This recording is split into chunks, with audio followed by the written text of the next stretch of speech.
back with you guys. You're hearing me okay? Yep. Yes. And you see the calendar screen over here? Yes.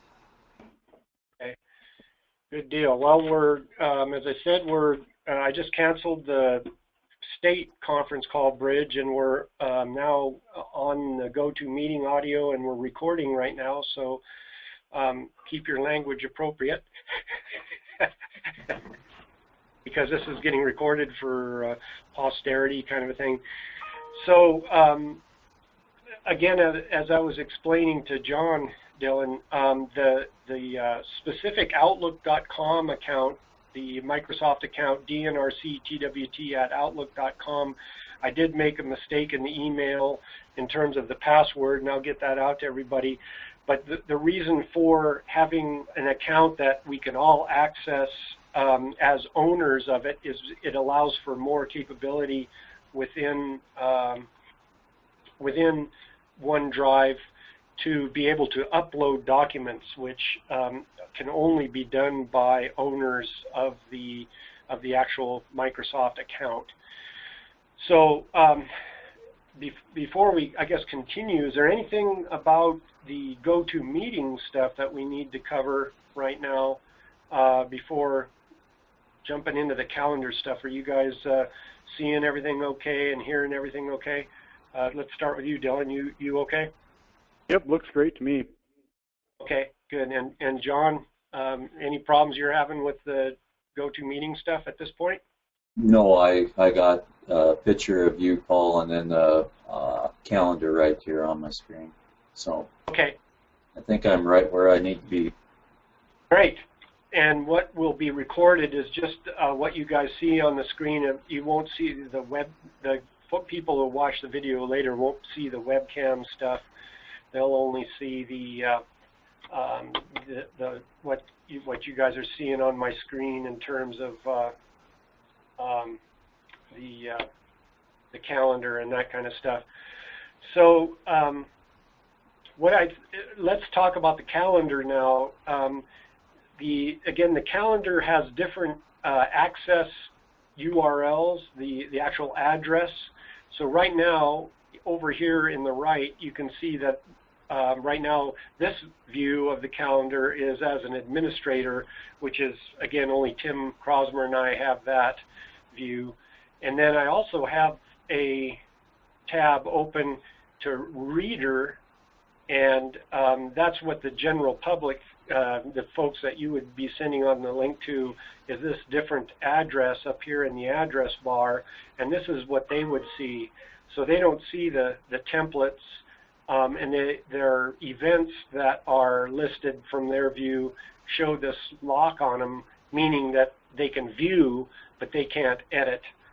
So that's a difference. And then what I've sent to each of you guys for your own individual calendars, which are listed over in the left side here, is it basically amounts to being edit access for your own calendar, but then view access for all the other calendars, all the other area calendars, kind of a deal.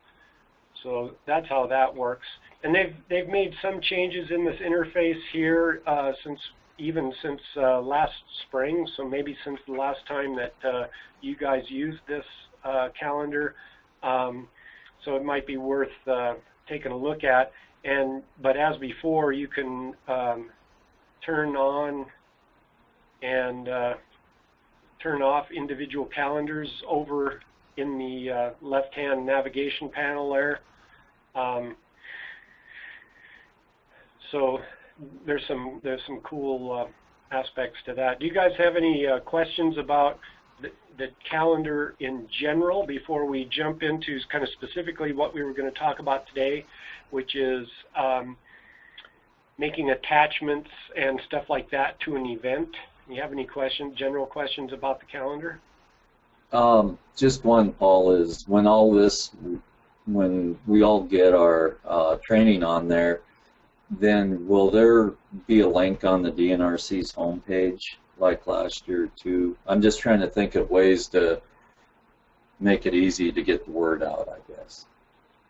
Yeah, that should be the idea, and I think there may be that link is still there. I haven't looked in a while. I used it last week, Paul, and it was current.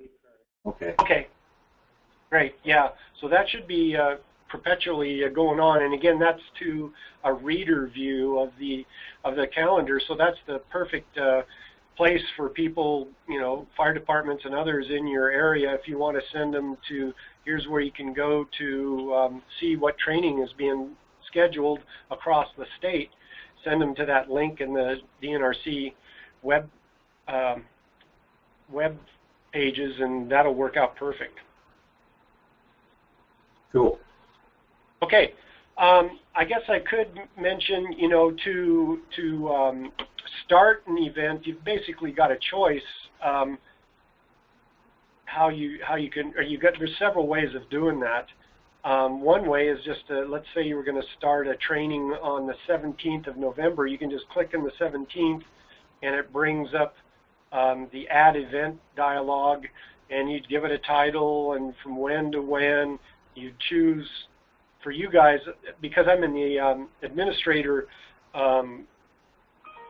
permissions, I could make it in any of the land offices, but I believe you probably only have your own land office area calendar listed in this particular calendar box, and then who's going to be the coordinator or the point of contact, where it's going to be, and then there's the More button here, which you can write or copy and paste more information in here, kind of a thing, including if you want to make a link to something, you'd click on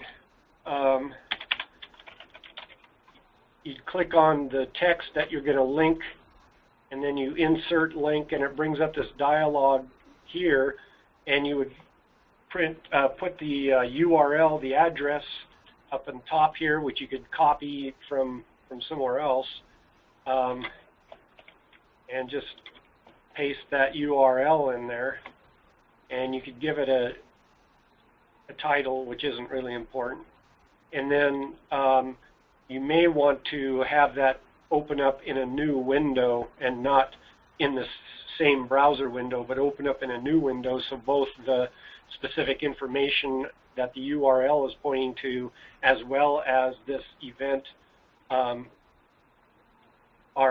can be displayed at the same time, kind of a deal. So that's how you add a link to this text down below.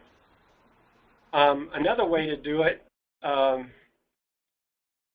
is to use one of these templates, and there's one template that's kind of set up with where you can actually show start times and end times and days. The other one is just kind of an all-day one, and they're set up maybe to help you put in the information that you want. If you right-click on one of these templates, it brings up this context box, and so the thing to do here would be to copy it to the 17th,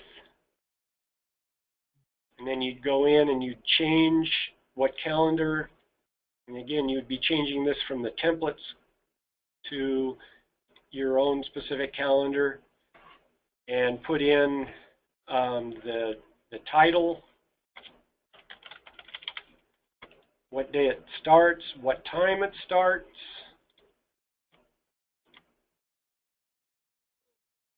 what time it ends. And as I recall, this gets kind of funky if the time that it ends is before, even on a different day, is earlier than this time it starts, even though it's on a different day. Again, you'd put the course coordinator in the who, and you can also add the phone number and email there because it'll show up in the event title in the calendar. So, oops.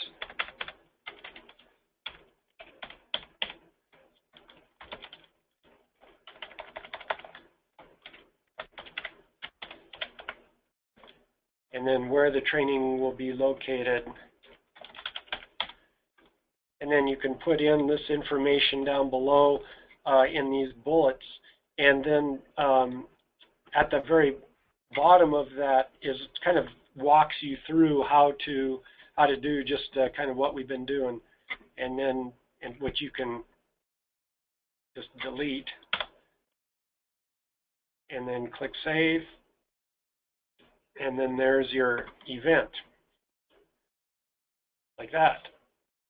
So that's another way to do it, is kind of use that template to kind of as a prompt to get all the information that you need for a specific event. But we wanted to, any questions about that stuff before we continue? No, that's great on my end. It looks to me like the template's the way to go, is what I wrote down. Okay, good. And Dylan, any questions? Nope, it all looks great. You know, I've used both the template and just setting it up, and they're both convenient. So I moved over for today's this go-to meeting purposes. One of the classes that up in the Northwest they'd done last spring, because it's an example of them having a registration form here.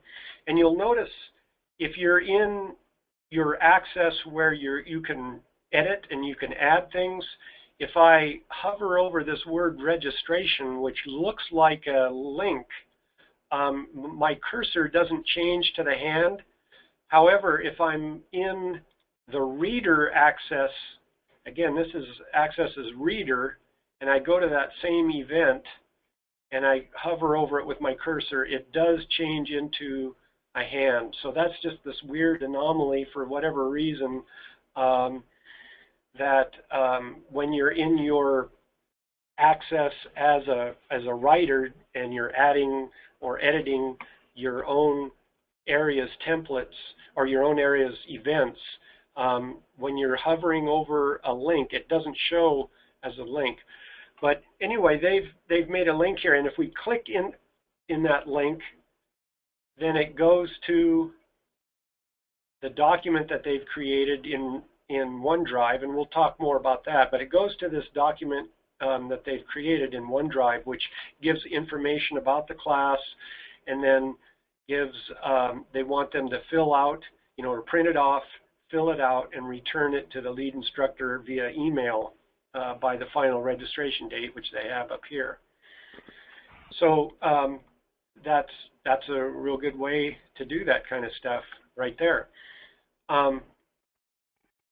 But I was going to show you guys, so you can see, maybe you can see in registration right now, my cursor is kind of pulsing, and if I go up to this insert edit link, here's where that link is pointing to, and it says OneDrive. It's pointing to a OneDrive document, and again, the text to display is the word registration and all that. Is there a way, Paul, that can they edit that when they get into it, or is it they just have the option to print it off? That's it. Okay, let's take a look at that. Good question. So here's what they're going to see. This is the reader side. This is what they see, and they have the option to print, or they have the option to share. They can't. You want to actually see this? Yeah, when you get to the OneDrive. Right. Because. Let's see. Here's what I'm going to have to do. Hold on here just a second. That's the wrong place. I'm going to have to copy this and then open it in a different browser to show you what they see, because in this browser I have edit access to OneDrive. So I'm going to have to put it into a different browser where I don't have access to OneDrive, and that should be popping up here. So here's what they would see, and so their only choice is to download or to print. So they can download it electronically, in which case then they could edit it on their own computer, or they could print. They also have the option to add it if they have their own OneDrive account. They can add it to their own OneDrive account, or they can share it. I don't know what these, they can download as a PDF. They can do a variety of other things. However, they cannot edit the original document on OneDrive online. Yeah, if that's kind of your core of your question, I think. That was, yeah. You had mentioned last week when we talked that there might be a possibility of them being able to enter and submit that form all online. Right. Yeah, so let's take a look at how that might work. So here is an example of, let's see, I want to be over here in Reader. I'm going to show it from this side. Okay, so again, we're in Reader access for this view, and here's an example of basically the same thing with the link to the registration form.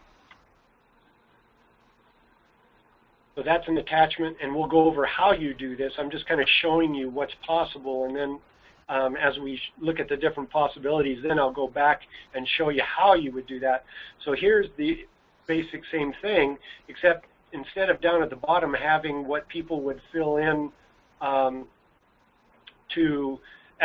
an online form, instead of having it as something written, there's a link. So then they would go to this link, and they could go to it right now, rather than having to print it off, write in their answers, scan it, and then email it. They can put that information in right now. So that's cool. Test 5. It's all the same information.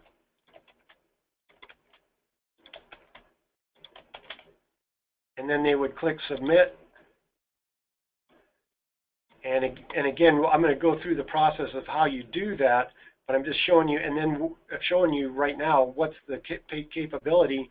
And then here's where it shows up. You might remember I just used the word test 5. So there it is, and I've done several before. So you have and it just automatically adds that data, and then you can add your own columns. So as you get nominations and you've sent out pre-course work, you can put the date in, you know, over here.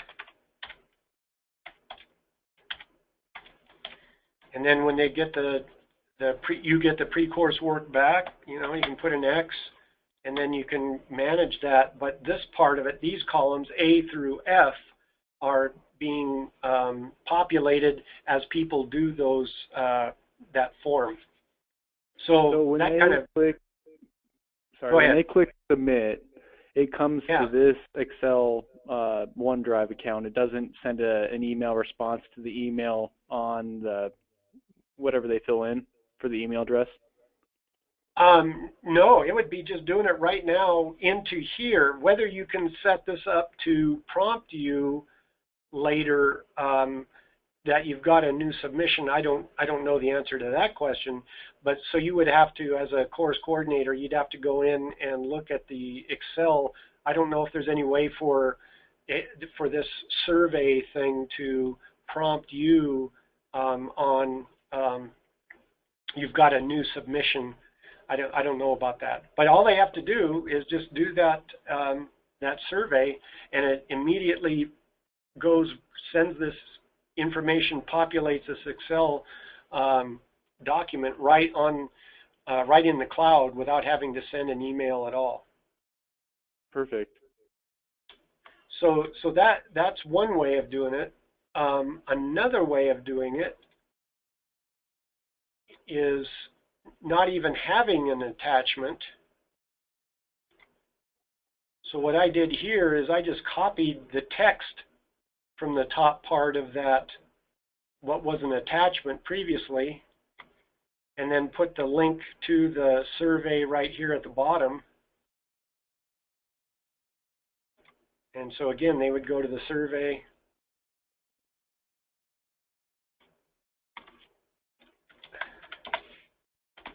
And again, they could enter their information. and click on Submit. And this needs to be refreshed to get that information. And there's test 6. So for all 6 land offices, are they all coming to this survey page? You would have to create, you would create your own individual Excel document, your own individual survey per course. Okay. Or you could use one survey, but then you would probably want to put a question in the survey as to which course are you registering for, something like that. Okay. But right now, the way this is kind of set up is, you know, I just took those questions that Jesse had put in his attachment, and instead of having to have the person who wants to get into the course have to print that off, then write their answers, then scan it, and then email it, I took those questions and just made a quick online survey form, and they could do it right there while they were looking at the event. Oh yeah, here's a course I want to take. Click on the link to the survey, put in their, or the registration information, information, and submit it right now, kind of a deal. Which is, I think, and then you've got at least a roster of registrants, nominees, and you know, one of your columns over here to the right of what they're putting their stuff in is whether they're selected or not. Maybe you have more nominees than you have seats, and so you're going to have to only you're going to have to select some number of the people that are. So this would be selectees.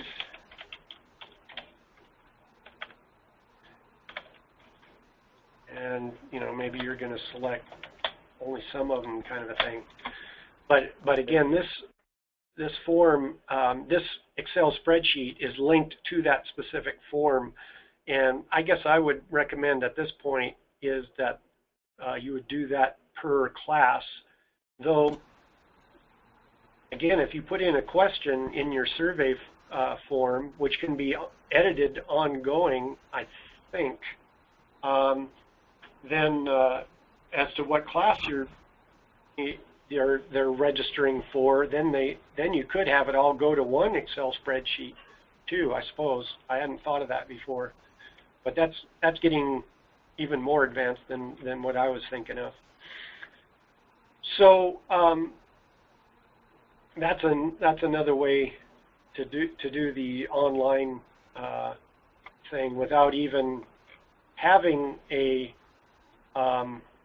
separate attachment. This is built right into the events information, including a link to where they would enter their registration information without even having a separate attachment. So, any more questions before I kind of go over how you would that stuff? You good, John? I'm good. Okay. So there's a number of different ways that you can, in terms of creating an attachment, you can do it in Excel, and here's a nomination form for S336 that we used for Lubrecht.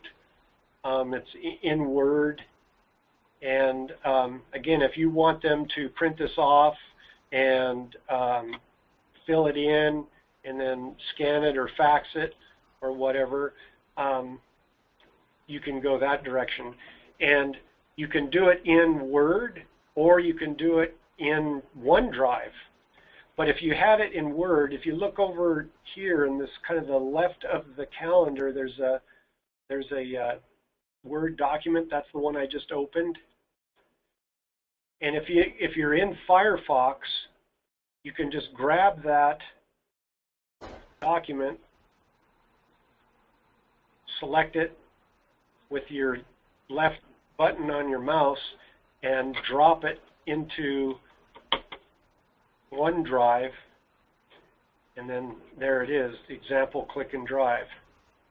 It just loads if you're in Firefox. I don't know, you know, we just got upgrade to Internet Explorer. I don't know if Internet Explorer has click and drag and drop capability or not yet. I have Internet Explorer 11 now, and it may be updated enough that it can do that. But another way to do that is to go, I'm going to, first of all, oops, I didn't mean to do that. I'm going to go ahead and delete this document I just clicked and dragged. Another way to go is to this upload button here at the top of OneDrive. And that basically just opens a Windows Explorer type of a window, just like you're used to, and then you would navigate to where you have that document. And here it is, example click and drive, and it uploads it into OneDrive. So then you've got it here in OneDrive. You can select it and then go up to share. And what I would recommend, rather than putting all the specific people that you don't want to, I think rarely are you going to want to send this. More, you're trying to get a link that you can put in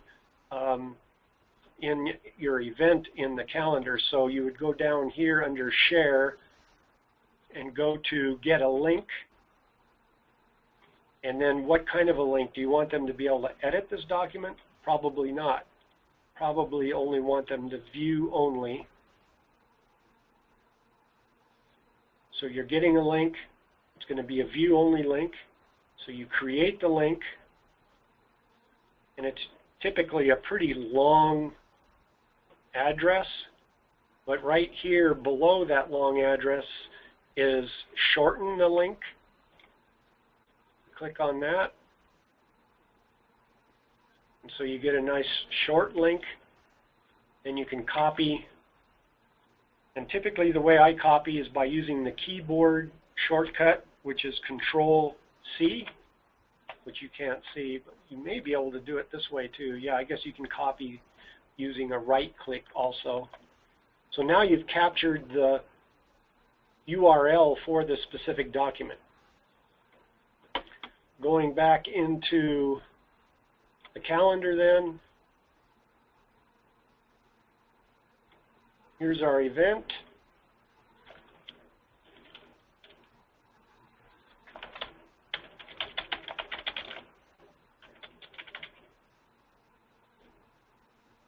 I'm going to select the term or the text that I want to make a link to. I click on the chain, the link, to insert that, and I paste the URL in the insert link. There's the text that will be displayed. I want it to open up in a new window, and then I click OK. So now if I click on that,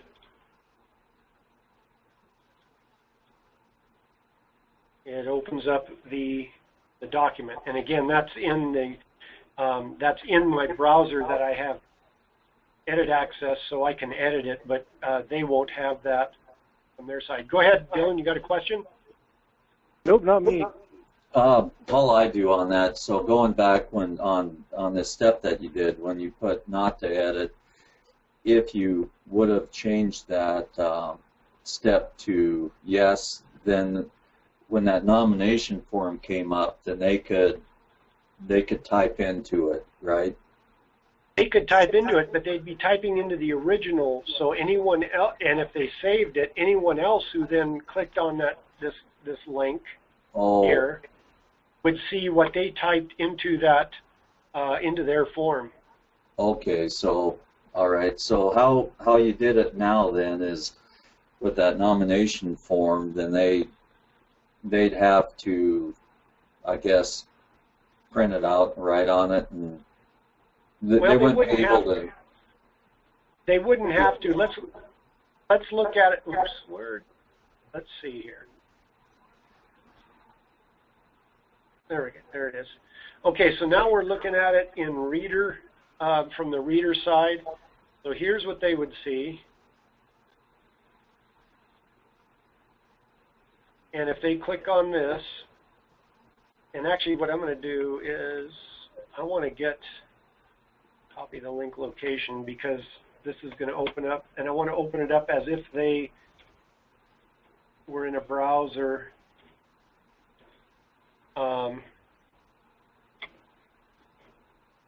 Without owner access. So to them it's going to look like this.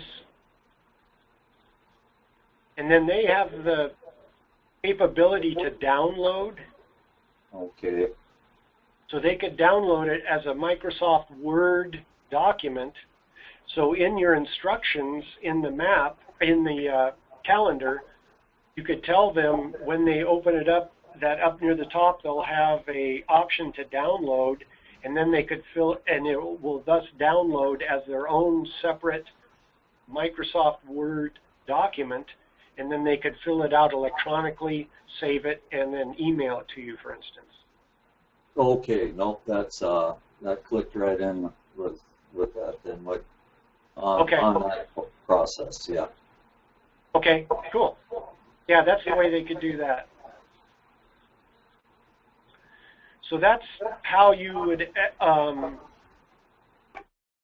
create and make an attachment to an event. And again, you could create that document right in OneDrive, or you could put in Word and then upload it into OneDrive, and then create your link as we just went over. In terms of the survey piece, you're going to need to do that. As far as I know, I guess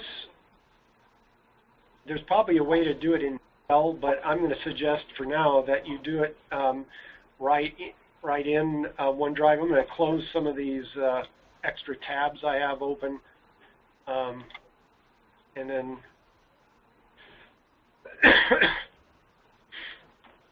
so we're in OneDrive right now, and actually where I'm going to suggest you go is, and I'm in a, let's see here, I'm going to move this,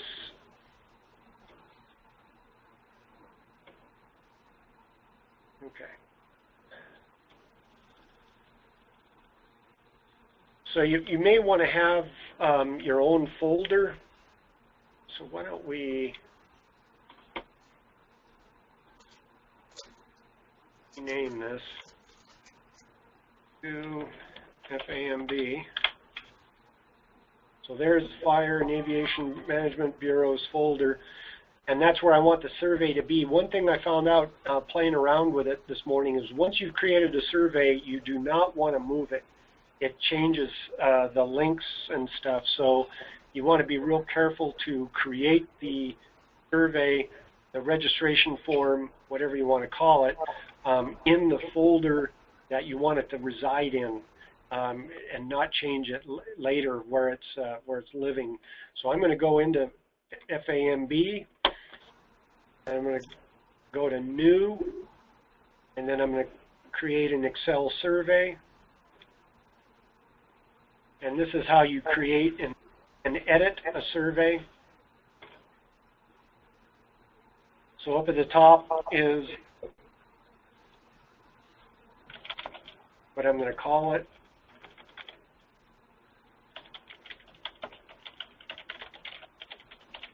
That's kind of the title, and then there's subtitle.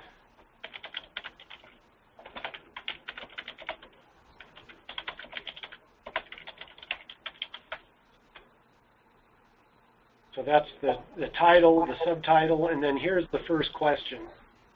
You click on that and you open up a little dialog box which allows you to put in your question, the title of your question.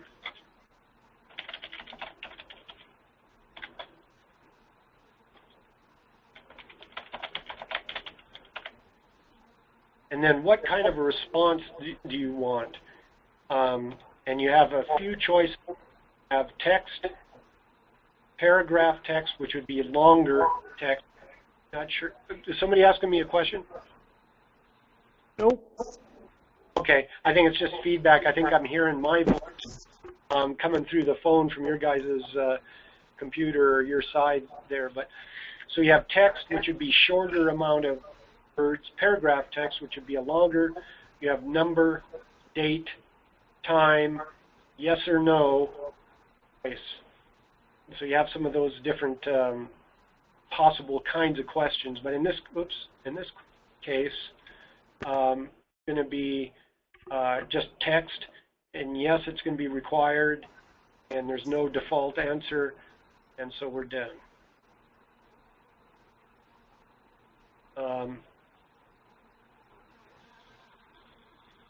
Maybe the next question is, are you a volunteer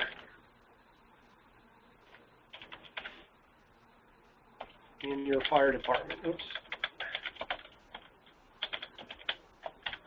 This is a yes or no, so you'd come down here, pick yes or no. Required, done. And so then what they see is, well, actually here, if we save and view, this is what they're going to see. And they've got a choice, yes or no. And I'm going back to edit the survey. That's how you do a yes or no question. If it's a choice question, multiple choice,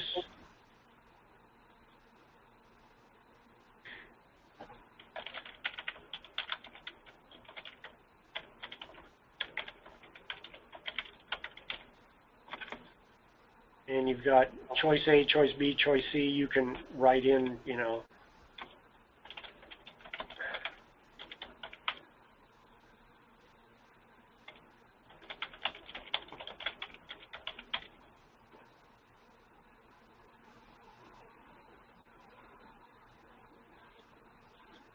and you can even have a default answer. It's going to be required, done, save and view, so we can see what that looks like. And there it is, made first choice the default answer, so that's what comes up, but they have a drop-down arrow and they can choose any of those three things.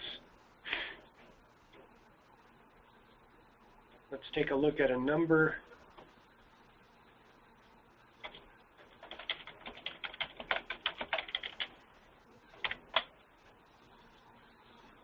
That's going to be a number.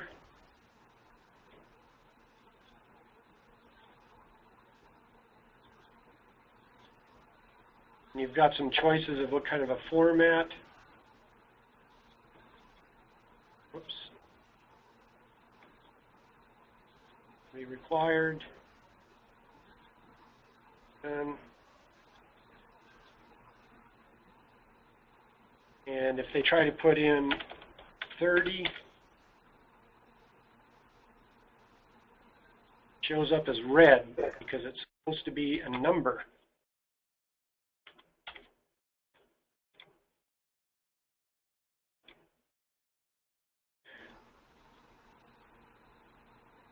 And then when they, oh, and because these are required,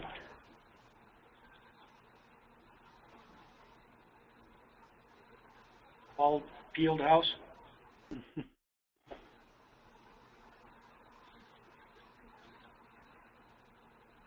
And there you can see it's starting to populate the spreadsheet with that information. So that's the, and then to get back into that survey, to edit it, view it, delete it, or share it, when you've edited it and you've finished it, then you would click on Share Survey. You would create the link. Again, probably shorten the link.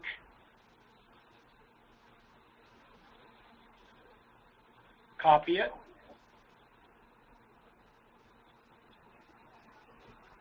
Done. Go back to your calendar event.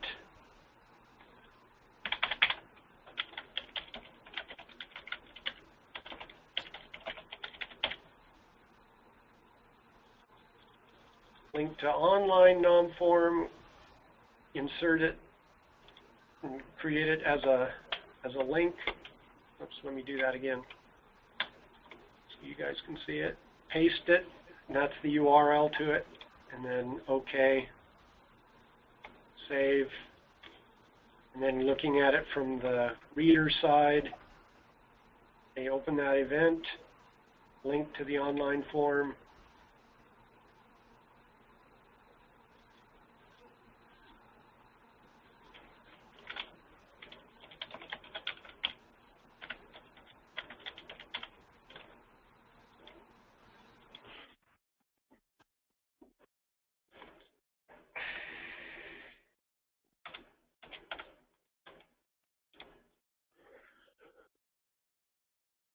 And there, they've submitted it. Oops, and then you've got to refresh this page to capture that information. And there it is, Fred Flintstone, all that information. And again, then if I wanted to add columns over to the right,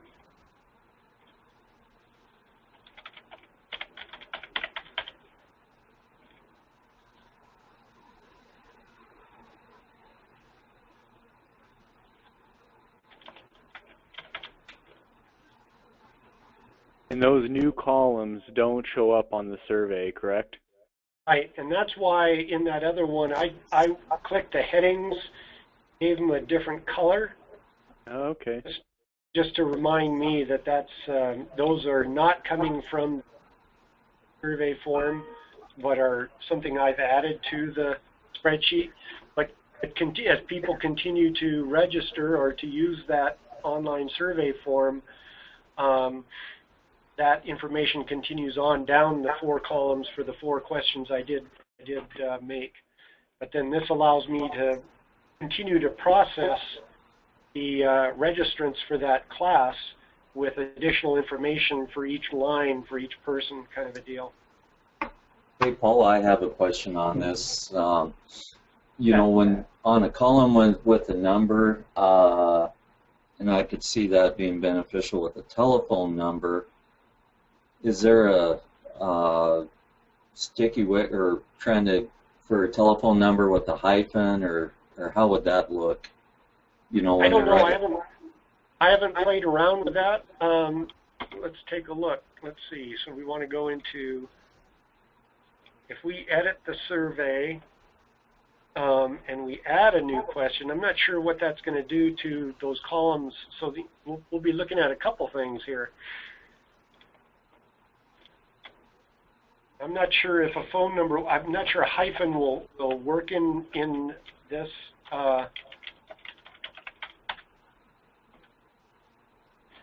It doesn't show up as one of our format choices. But let's just see what we get. Save and view. So I'm kind of curious. One thing I'm curious about, oh, I can't do anything about that, is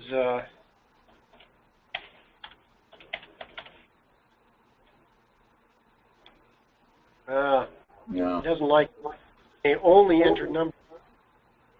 So it will have to be a text. That's what I was wondering. Yeah, make that into a text so that. Yeah, that's what you'd have to do is make it just a text. And here you could include as a include area code, use hyphens like this.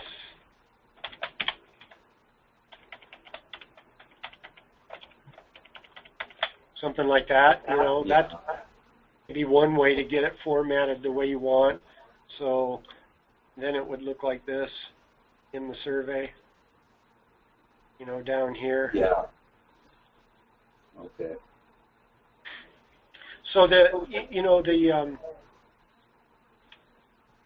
capabilities of the survey form in OneDrive is not as advanced as it is in Google Docs, but frickin' DNRC has so much problems with Google Docs. Plus, this uses the Microsoft Office documents, so that makes it handy. But the survey capabilities are a little bit different. And here's something to watch out for. See, we added a field, phone number, and it added it over to the right of those other fields that I had entered. So you probably want to make sure your survey form that you're doing is pretty complete before you add any columns to the right of what you're going to capture from the online form.